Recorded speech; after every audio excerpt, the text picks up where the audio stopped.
Alrighty guys, welcome to yet another episode of my Let's Play of the full version of The Crew. And in this episode we're going to be doing a little something different. We're actually going to the Las Vegas car dealer to take a look at the brand new DLC cars that are hanging out in the dealership. Now first I want to accidentally went into to look at the cars first, but first of all what I want to show you is I want to show you the cars on the car list. And as you can see, you can actually buy each car individually from the game. If you don't want to buy the full entire the entire DLC pack, the entire speed pack, but you just wanted to buy one of the cars, you could do that. You can spend a few bucks on one of these cars. They range between $2, $3, and $4. And so here we're looking at the brand new Viper the Viper GTS, which has a pretty nice interior. The Fiat 500 Abarth, which is the one I would pick, has a pretty nice interior, very nice retro interior, and this is actually the smallest car in this game, as far as I can tell. And the Aston Martin V12 Zagato, which basically has the same exact interior as the V8 Vantage S, and I wouldn't really pick this, but I do love the looks of it, the back of it. It looks really, really nice. And we're also going to be test driving each car in this episode, so yeah, we're going to be first taking the Fiat 500 Abarth out, which, like I said, we're going to be going from which one is the cheapest car to the most expensive car. And the Fiat 500 Abarth is actually not the worst handling car in this pack. It's got front wheel drive and a very, very small wheelbase, but it does not have any problem with understeer, which is kind of surprising. But the car that actually has the worst handling in this game has to be the Viper GTS because, well, it's got a load of power to it and a lot of power to it, and it just doesn't really want to handle very well because it's going pretty fast through the corners. And it's actually the best accelerating car in the game, right? The best accelerating car from this pack, the Viper. It's 0 to 60 in about 3.3 seconds. This one is the slowest, obviously, but it's still a fun little car to throw around the corners. It's just like the Mini. Handles basically like the Mini. Likes to have its back end out, come out a little bit. If you pull the handbrake or you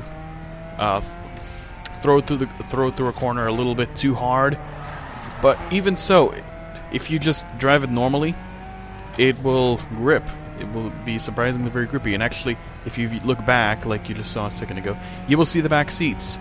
The Fiat 500 Abarth actually has back seats into it, but you can't really use the back seats because you'd have to not have legs to sit back there.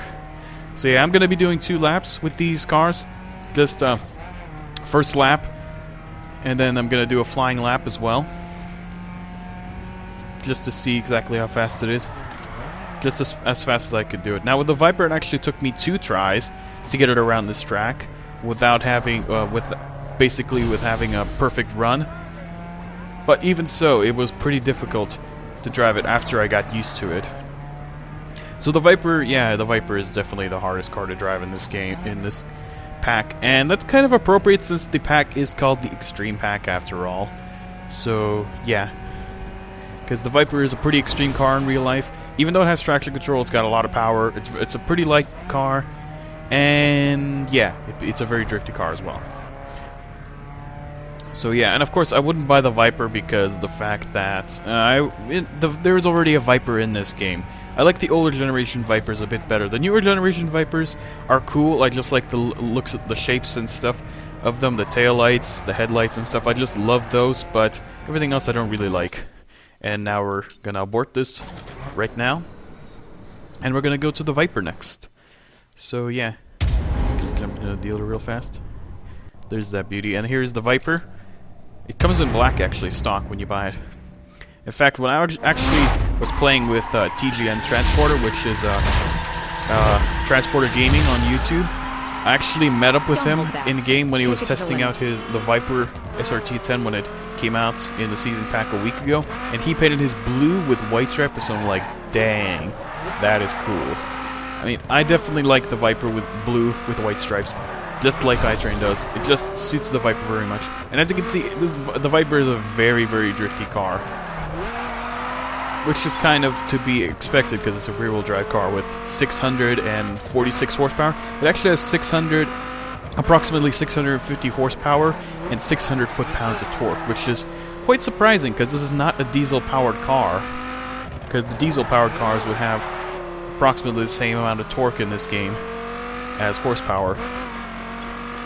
But yeah, But this is nonetheless a pretty good car. I actually like the interior on this car. It's a pretty nice interior.